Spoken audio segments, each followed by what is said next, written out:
Alors, nous avons très bien commencé l'exercice avec des fonds qui ont bien résisté dans la crise.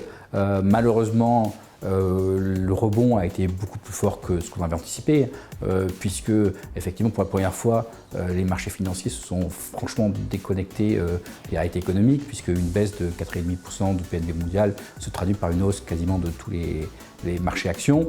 En revanche, nous avons bien conservé la faible volatilité, le contrôle de la volatilité qui est une des dominantes, une des raisons d'être de la gestion de la société. Maintenant, pour 2021, on pense être bien positionné pour continuer à bénéficier du train de marché tout en préservant en cas de mauvaise surprise en 2021.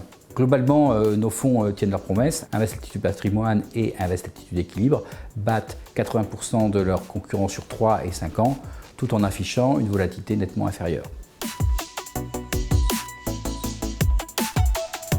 Il est clair que l'annonce des vaccins a été une excellente nouvelle.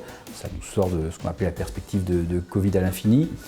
En revanche, même si on accompagne et on tient compte de cette bonne nouvelle, en particulier pour les valeurs sensibles à la croissance, on est un peu plus sceptique par rapport à l'euphorie ambiante qui a lieu sur l'ensemble des marchés, y compris un zombie qui est le Bitcoin qui revient sur ses plus hauts d'il y a 3 ans.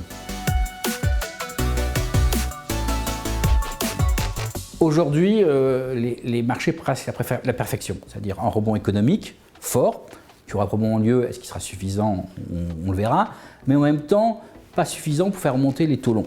La question qui se pose donc l'année prochaine, c'est de savoir est-ce qu'on aura assez de croissance économique? Est-ce que les taux ne vont pas continuer à monter? Et le joker, c'est l'année dernière, la crise du Covid a généré une baisse de 4,5% du PNB mondial, qu'on n'a pas vu dans les marchés. Il y aura des accidents. Quand est-ce que ces accidents remonteront à la surface?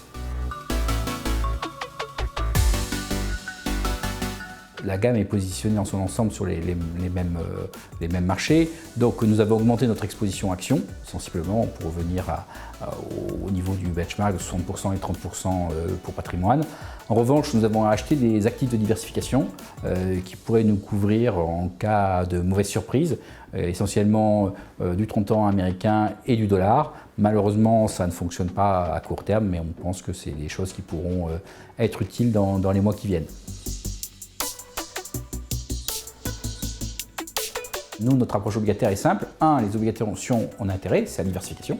Elles ont tendance à monter quand les marchés baissent. Mais pour cela, il faut être correctement rémunéré. Et aujourd'hui, le seul endroit où on voit une rémunération correcte sur les obligations, c'est le marché américain, un peu les marchés émergents aussi.